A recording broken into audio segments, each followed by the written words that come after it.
Let's be honest. Most of us feel lonely at one time or another throughout our lives for many different reasons. Like you, I've been curious about my loneliness. Is it normal? Are there others that feel this way? Should I be embarrassed to feel lonely when from the outside my life seems great?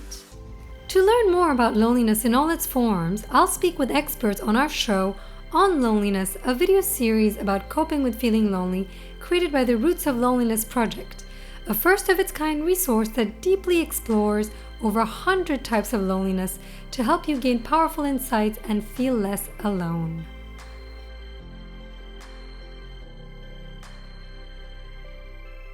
So first of all, there's a lot of shame and stigma around loneliness. And it's unfortunate because, as I said, loneliness is something that is an adaptive response. We all feel lonely from time to time, or from time to time. And so there's no shame in that. I mean, that would be like feeling ashamed for feeling thirsty or hungry, right? Uh, but there's this sense of being a social failure, or that there's something perhaps fundamentally wrong with someone. Dr. Julianne Holt-Lunstad is a professor of psychology and neuroscience at Brigham Young University. Her research on health and social connection has been key in recognizing that social isolation and loneliness risk leading to an early death. Welcome, Dr. Holt-Lunstad, and thank you for being here and being willing to talk to us about this very sensitive topic of loneliness. I would love to hear about you. I would love to first hear from you what loneliness is, according to you. What causes it? Yeah, so first of all, we use the term loneliness a lot, and it's important to define it, particularly to distinguish it from social isolation, because people use the terms interchangeably, but they actually refer to slightly different phenomenon. And so loneliness is really the subject or subjective feeling of being alone. And it's often described as a distressing feeling, but quite often it's defined as the discrepancy between one's actual level of social connection and one's desired level of social connection. And so this is very subjective and differs from social isolation, which is thought to be more objective. And so social isolation is more quantifiable in terms of having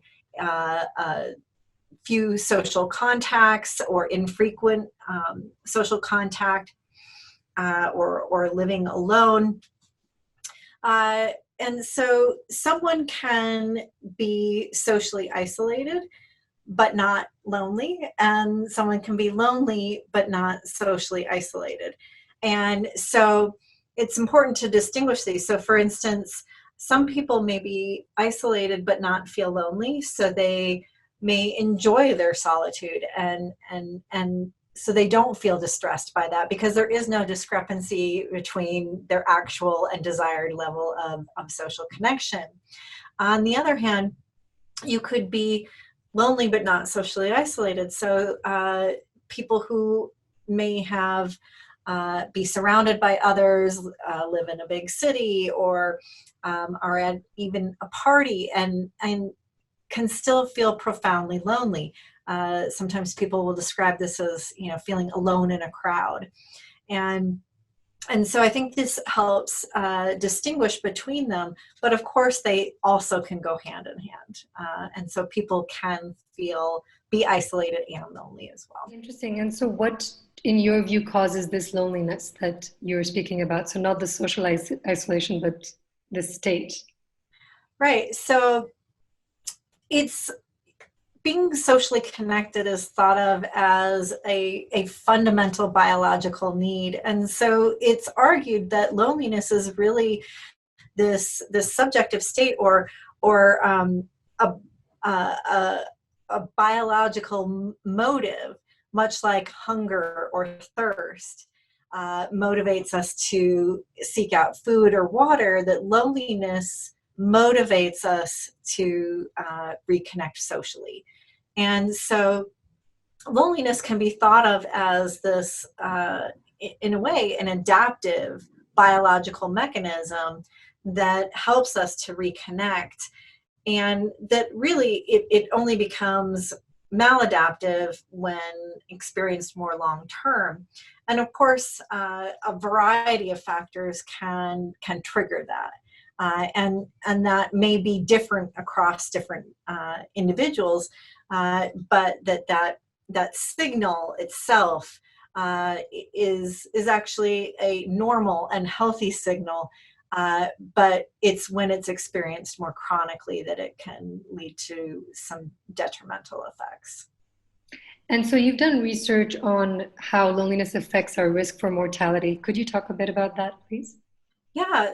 So my colleagues and I, we were interested in how loneliness and social isolation and living alone impact our risk for mortality. And so we collected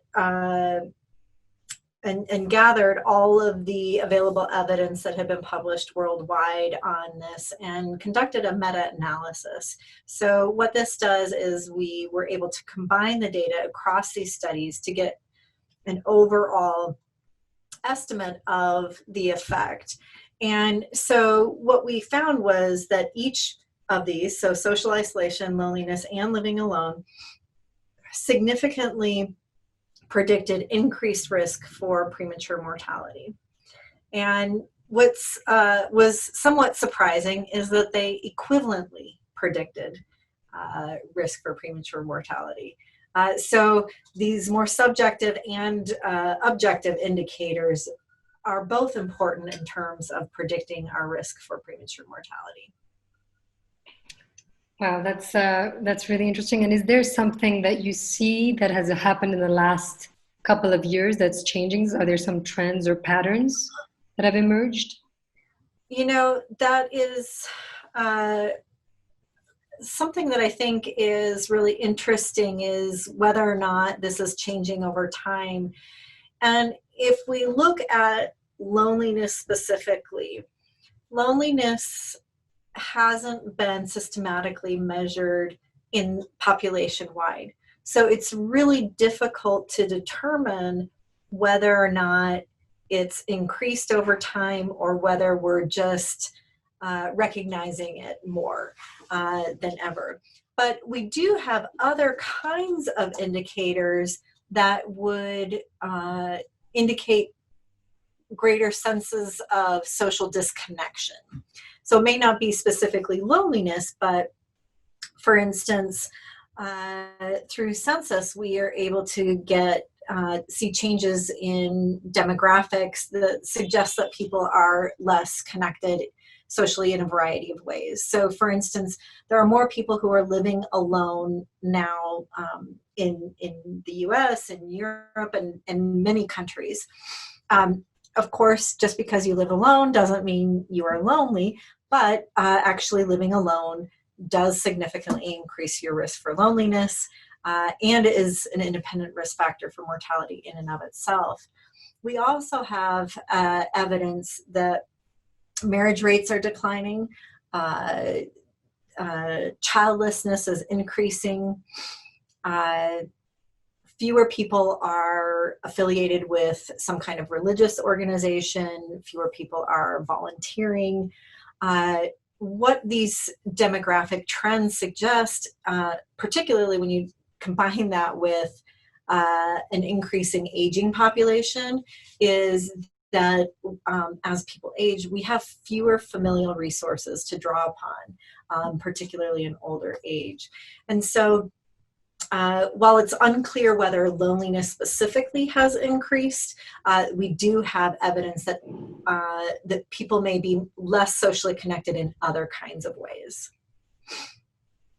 And is there something that you see that's different in different communities? For example, Latino communities versus African American communities. Is there any research that's been done on that to So see? when we looked at our data, as I mentioned, we tried to gather all evidence worldwide. And now keep in mind that most of the evidence is from more industrialized countries, so fewer evidence from, or less evidence from developing countries. But across North America, Europe, Asia, South Pacific, across these countries, we found no significant difference across country of origin, which suggests that this is, goes along with that idea that being socially connected is a fundamental human need. And so while there might be some cultural differences in terms of norms of social expectations, so remember that definition for loneliness is that discrepancy between one's actual level of social connection and one's desired. And so there may be higher or lower expectations based on culture. So how we see it expressed may differ, but in terms of the effect that it has on our health, it's consistent across countries. Wow. And could you perhaps give some indication of what are some of the perceptions or misconceptions people have about loneliness? Yeah, so first of all, there's a lot of shame and stigma around loneliness. And it's unfortunate because, as I said, loneliness is something that is an adaptive response. We all feel lonely from time to time, or from time to time. And so there's no shame in that. I mean, that would be like feeling ashamed for feeling thirsty or hungry, right? But there's this sense of being a social failure, or that there's something perhaps fundamentally wrong with someone. And as I mentioned, this is an adaptive response, but really only becomes problematic when experienced more chronically. And so one of the things I think that is important to recognize is that every one of us can benefit from our social connections. And so the other, I think, misconception is that it's some kind of dichotomy, that you're either lonely or you're not, right? And in reality, we're all somewhere on a continuum. And so this is something that affects everyone, and that everyone can benefit from being socially connected. And so what going off of that, are there some tips you can provide on what people can do if they're feeling lonely, they're feeling chronically lonely? Are there some things they can do that will really change? Because sometimes people will think, oh, if I just go out with my friends, I'll be fine, but that's not necessarily always the case. Right. And so first of all, I think that's absolutely, clear that because there are so many different circumstances that may have led to someone becoming lonely, whatever that is causing that loneliness may be different across people. And so having, a one size fits all, piece of advice is not going to work for everybody. But generally speaking, one of the things there's a couple things that I could recommend, and that is that, first of all, we have really good evidence that being socially connected also is protective for our health.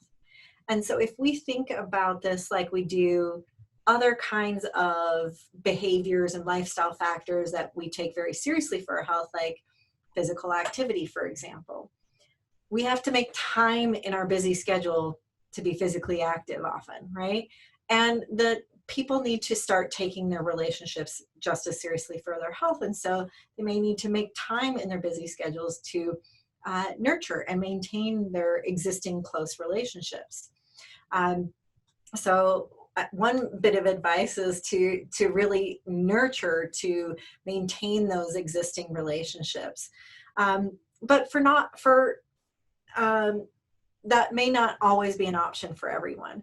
So it may be that you've lost a significant relationship, or that you've just relocated to another area of the country or world, and you've lost your social network, or maybe it's a transition into a different phase of life, and and have had loss of relationships. And so then the hard part is now creating new relationships. And so one thing to keep in mind is that relationships take time to develop, and so we shouldn't feel badly or frustrated if the first time we go out, the person isn't our instant best friend. It takes time to go from being a stranger to an acquaintance, and it takes even more time to go from being an acquaintance to a friend, and even more time, to go from being a friend to a close friend. And so I think having patience and being willing to consider different kinds of settings where you can be open to the kinds of relationships that may be out there, but definitely it's not going to be a quick fix. So we need to be patient. It's kind of like you can't just exercise once and expect to be in phenomenal physical shape. It's consistency, right? And the same is true for our relationships. And do you think that social media has any role to play in this, in making us feeling lonely? Because everybody's on their phone, even when we're together, for example. So, of course, this is hotly debated, and there are potential ways that it can be both negative and positive. So, for instance, if we think again to that definition of loneliness, it's that discrepancy between one's actual and desired level of social connection. And so, to some extent, viewing what others are doing online might heighten those expectations, and that could potentially exacerbate some of those discrepancies. But of course, we need to acknowledge that that doesn't necessarily always mean that using social media always leads to loneliness, and certainly loneliness, social media may be an outlet for those who are lonely, because it may help to fulfill those needs, and in particular for some who have some degree of social anxiety, it may be easier to connect online versus in person, might help to bridge that gap. But most of the evidence that we have about the health benefits of social relationships are based on research from in-person relationships, and that predate the widespread use of many of these social media platforms and applications and environments. And so we know less about the long-term effects of those. But I don't think they're going anywhere. So we really need to think strategically about harnessing the potential of these tools while being very careful and mindful of the potential detrimental effects as well. Great. And so in my final question, I was just curious to know about what took you on this journey to study loneliness. Yeah.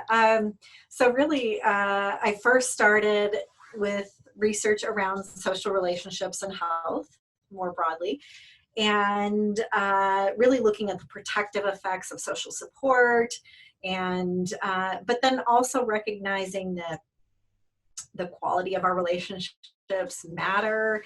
And this took me on this journey of recognizing not only the protective effects of having more and better relationships, but conversely, the flip side of that is the dark side of having fewer or poorer quality relationships, and unfortunately the risk that comes along with that.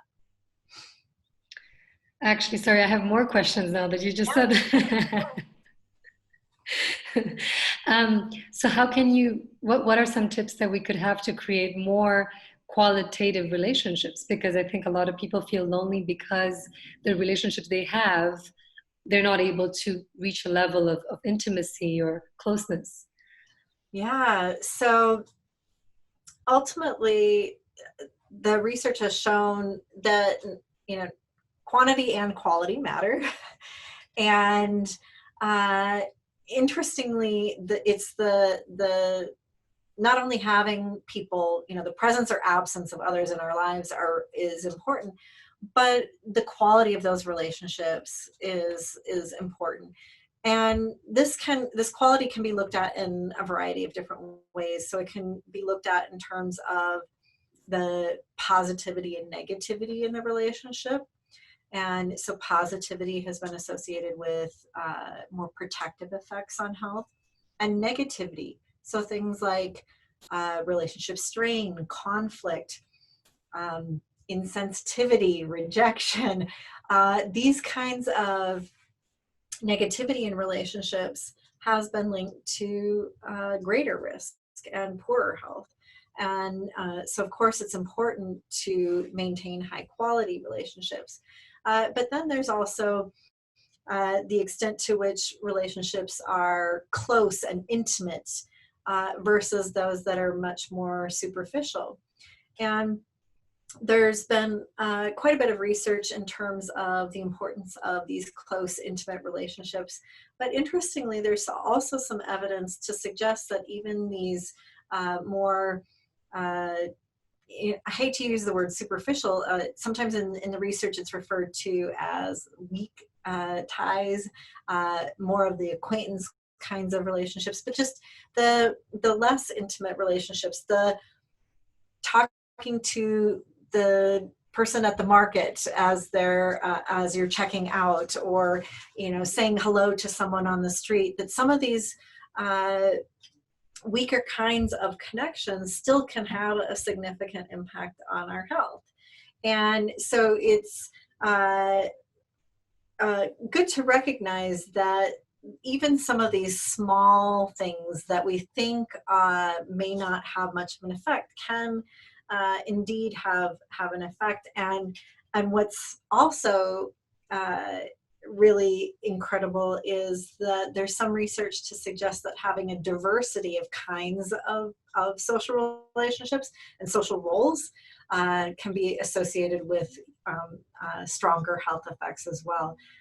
Really suggesting that that getting to know lots of different kinds of people and getting involved in different ways that occupy different roles for us socially can have a real strength and benefit. Well, that's really fascinating. So that means that basically, if we're just used to always being around one peer group, we might actually feel less lonely if we started connecting with other people, people older than us, younger than us, in different places. Right. And if you think about also interacting in different kinds of roles, so you might have friends that provide a certain kind of role, but then family members, and even within families, if you likely have a different role with your parents and or siblings than you would with, say, a spouse or romantic partner or children. And those kinds of relationships are very different than your relationships with your friends.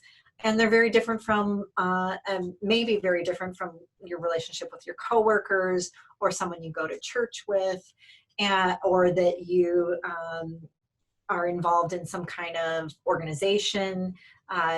And these different kinds of roles can provide different kinds of resources for us and fulfill different kinds of needs and goals, and even different kinds of advice.